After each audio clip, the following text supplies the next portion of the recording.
Tervitus Tallinna lauluväljakult. Aasta on möödunud, taas on laululava kaarel arvata 10 000 inimest koos küll. Nii palju rahvast ei pea siin mitte aga laulupidu, vaid hoopis korvpallipidu. Adidas Streetball, Adidase tänavakorvpall on selleks tõmbenumbriks, mis rahva imeilusa ilmaga taas lauluväljakule toonud. 178 võistkonda, enam kui 700 mängijaga 21 väljakul. See on Adidas Streetball, Eesti suurim tänavakorvpallivõistlus. Publikul ei tulnud pettuda. Palun, kes on näinud? 2 hooaega ainu peas mänginud Martin Müürsepp saab 2 kulpi järjest. 2 korda paneb Andrus Renter käe Müürseppa viskele peale. Meeste eliidi alagrupi mängu juurde, kus vastamisi Martin Müürsepa Scanveld ja Tartu Rõõba, tulemegi kõigepealt. Oli vihane ja kompromissitu heitlus. 7-5 Scanveld eduseisus saatis kohtunik väljakult tartlase Toomas Liivaku. Rohkem mehi tartlastel polnudki. Scanveld tegi aumeheliku žesti, jäädi platsile ka kahekesi. Uskumatu, aga tõsi, Priit Saaroni kaugvise viigistas seisu, 7-7 lõppeski normaalaeg. Lisaajal mängus esimese korvini ei hoolinud Martin Müürsepp teda lausa eluhinnaga kinni hoidvast Renterist.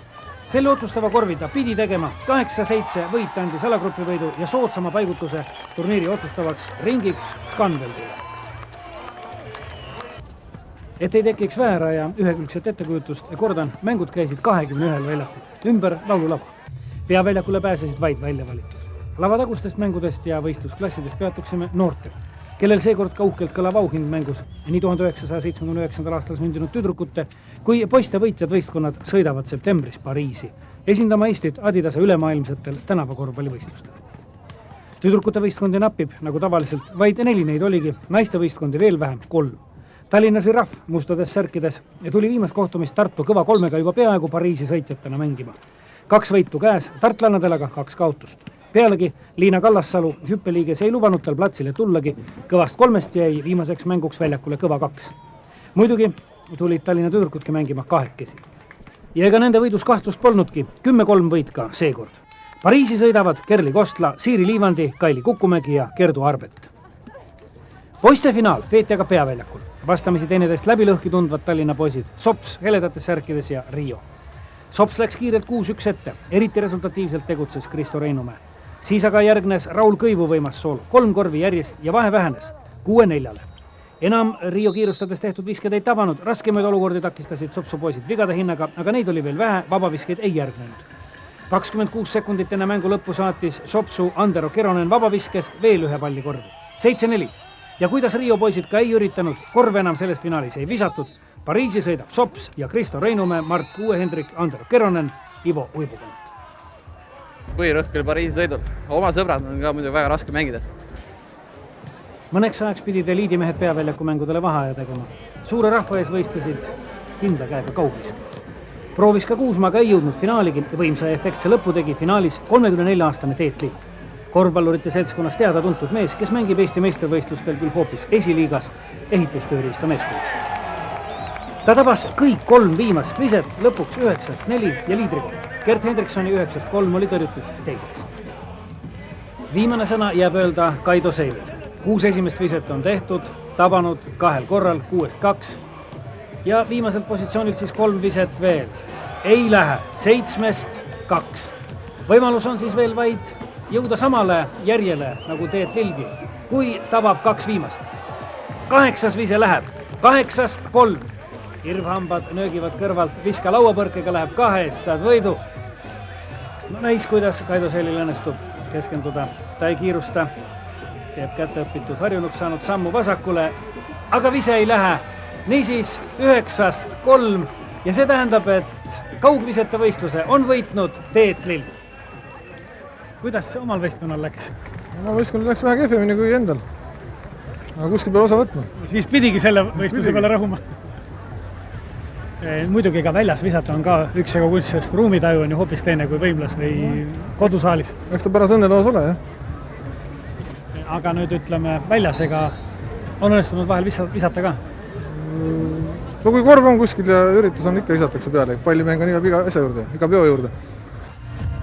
Ja nüüd poolfinaal Scanvelt Eesti näitused. Kes neist jõuab finaali Nike'i vastu? Kaido Seil, Eesti näituste tagamängija, Priit Pihela jõuab korvi alla välja ja toob 5. punkti Eesti näituste meeskonnale. 5-3 juhib Eesti näitused ja Priit Pihela on olnud resultatiivsem mees platsil. Kõik korvid temalt. Rain Küttis paneb pallimängu, ei saa, ei mängi Martin Müürsepp mööda Jürgen Kaljuvest, oma kunagisest treeningukaaslasest. Koos alustati korvpalli mängimist Andres Sõbra juures. 5-3 juhib Eesti näituste meeskond. Seil, Pihela, Kaljuvee. Jürgen Kaljuve ei hakanud kaugviset üritama. Veel kord läbi Priit Pihela mängitakse. Ei hakanud veel üritama. Veel üks võimalus. Kaua mängitakse seda rünnakut, aga kindla peale. Kaido Seil üritab küll Lokotševski käelt, aga ei, Lokotševski võtab ise lauapalli. Lokotševski, Kütis, Müürsepp, Scanveldi kolmik praegu väljakul. Ja Priit Lokotševski rahvas hüüab viska. 1-2 punkti viske on ta juba tavanud ja nüüd läheb ka teine. Priit Lokotševski viigistab mänguseisu 5-5. Priit Pihela, kes seni tõesti hiilgavalt mänginud, üritab Priit Lokotševskist mööda mängida. Läheb ka viskele, aga ei. Vise läheb mööda. Martin Müürsepp saab lauast palli. Ja nüüd on rünnakuõigus jälle Scanveldi käes. Vanad sõbrad siis praegu korvi all vastamisi. Martin Müürsepp ja Jürgen Kaljuvee. Teineteise raudses haardes. Jürgen Kaljuvee lõpetas Harvardi ülikooli bakalaureuse kraadiga majanduse, bioloogia ja rakendusmatemaatika alal. Ja nüüd Rain Kütis. Ja tabab temagi kaugviske. 2 punkti väärt vise ja 7-5 on läinud Scanvelt juhtima. Muidugi ei ole see veel lootusetu seis. 30 sekundit jääb mängu lõpuni. Mis jääb Eesti näituste meestele üle? Tuleb üritada, loomulikult tuleb üritada 2 punkti väärt kaugviset. Seil saaks ju sellega hakkama, aga seni veel ei ole tabanud. Nüüd üritab Kaljuvee, temagi mööda. Rain Kütis jääb palli peremeheks. Kas see on nüüd otsustav hetk? Pall on Scanveldi käes ja aeg töötab nüüd juba loomulikult nende kasuks. Martin Müürsepa käes on pall ja keegi ei söönud aga seda palli temalt ära võtta. Veel sööt Lokotševskile ja Lokotševski tabab 3. 2 punkti viske selles mängus. 9-5 võit kuulub Scanveldile ja Scanvelt läheb finaali Nike'i vastu.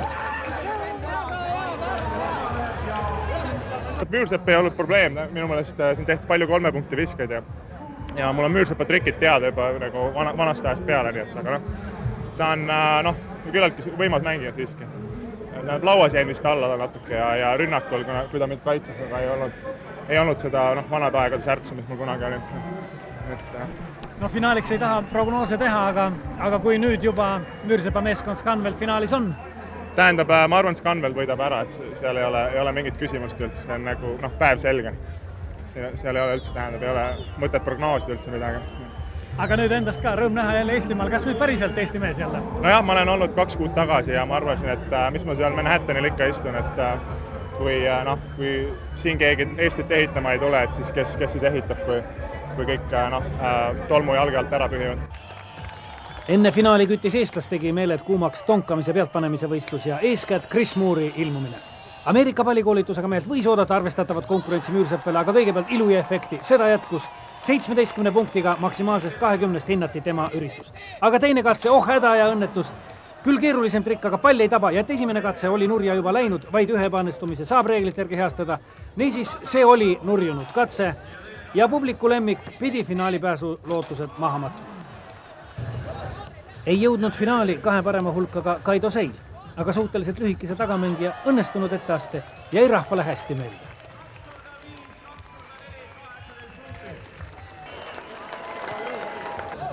Finaalis aga 2 Scanveldi meest. Priit Lokotševski ja muidugi Martin Müürsepp. Alustab Lokotševski. Hüppevõimu jätku ja pall on ka korvis ja kohtunikelt 17 punkti maksimaalsest 20. Priit Lokotševski sai eelringis teise tulemuse 34 punkti 40. Müürsepp 37-40. Lokotševski teine katse, veel võimsam. Mis hinne tuleb kohtunikelt? Samuti 17, nii et siis kokku ka 34 punkti, täpselt nagu eelringiski. Ja nüüd Martin Müürsepa kord. Selja tagant võimsalt pall korvi ja mida ütlevad kohtunikud? 16 punkti. Nii et siis 1 punkt vähem kui Lokotševskil. Jah, kes palju jõuab, sealt ka palju nõutakse. Nii vist võiks kokku võtta kohtunike hinnangu. Peakohtunik Atso Matsalu näitab, nii tuleb teha. Küll siis maksimaalselt 20 punkti ka antakse.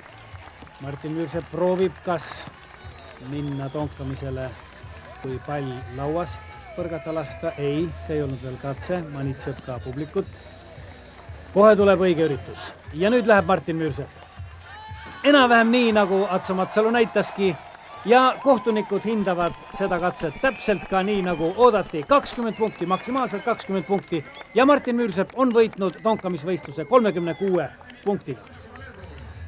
Sa päris riskile ikkagi ei läinud viimaseks katseks? Kindlasti, esiteks plats on vähe libe, ei taha vigastada ka saada, nii et panin kõik kindla peale. Kas sellest tuleb välja lugeda nüüd ka kreedo enne finaalmänguks platsile minekut? No meil on kindel plaan siin võit ära võtta, see on väga tähtis meie jaoks. Just Scanveldi nime nagu üles tuua. Niisiis kaua oodatud finaal, Scanveld ja Nike'i meeskond vastamisi, nii nagu mullugi Adidas Streetballi finaalis. 1-3 Scanveldi kaotusseisus Martin Müürseppale ei õnnestu palli korvi saata. Raul Suurorg aga vaba 2 punkti viskejoone taga ja tabab. Niisiis 5-1 on läinud Nike'i meeskond juhtima ja Scanveld jälle suures kaotusseisus nagu poolfinaaliski. Ajalugu kordub, nagu poolfinaaliski tabab selles kurvas seisus jälle Priit Lokotševski 2 punkti viske. 5-3 on Nike'i meeskond ees. Nüüd ei läinud Lev Luigavise ja Martin Müürsepp korvi all.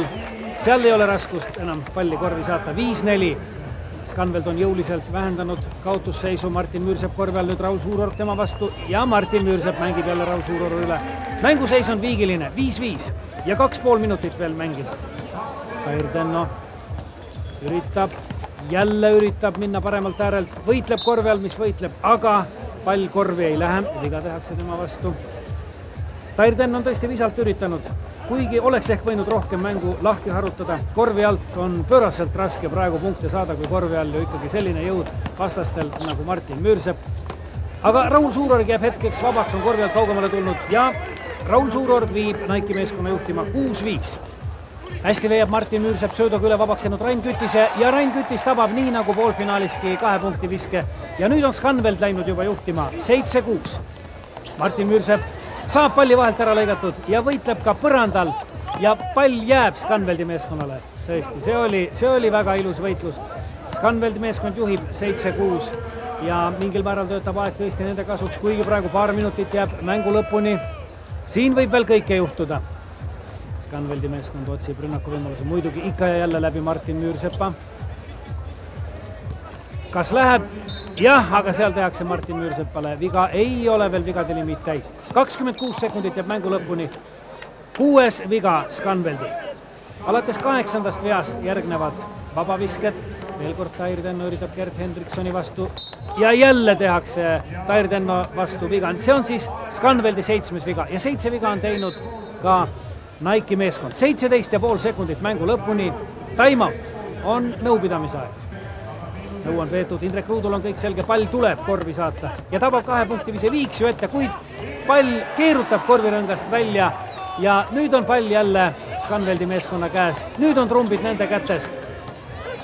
Rain Kütis ja teda rünnatakse nüüd küll päris jõhkralt ja see tähendab, et Rain Kütisel on kasutada 2 vabaviset ja et oli ka ebasportlik rünnak tema vastu, siis jääb ka pall veel pärast vabaviskeid Scanveldi meeskonna kätte. Esimene vabavise tabab. 8-6 on Scanveldi meeskond juhtimas, see juba on võit. Ja kuigi teine vise ei läinud 2,8 sekundiga, ei jõudnud ka Nike'i meeskond enam midagi ette võtta. Scanveldile kuulub võit 8-6, nii nagu mullugi Adidas Streetballi turniiril. No mehed, palju õnne! Aitäh! Hea käsi oli sul täna, kaugvisked tabasid. Ilmeksimatult 300, tõesti hea päev. Kes siis oli täna mehed peategelane? Ma arvan, täna oli peategelane Lokotševski Priit. Ta tõi meid rongi alt välja ühes eelviimases mängus, nii et... Ja sinu muidugi viskad otsustaval hetkel finaalis. Keegi peab viskama ju, mind võetakse vähe lõdvemalt kui teised. Martin, palju õnne, teist aastat järjest olete võitud, aga iga kord tulite väga raskest seisust välja ja finaalis jälle. No eks poisid on õppinud mängima meie vastu. Rajutakse vigu hirmsasti ja kasutatakse ära meie miinuseid. Ega see päev sul kerge ei olnud siin. Jõumängu said demonstreerida kõvasti, sinu vastu mängiti ka kõvasti. Ma olen terve päeva siin hirmsasti higi valanud ja nüüd lõpuks see tasus ära. Palju õnne! Selline oli Adidas tänavakorvpall, Adidas Streetball aastal 1998. Loodan, et kohtumiseni jälle tuleval aastal.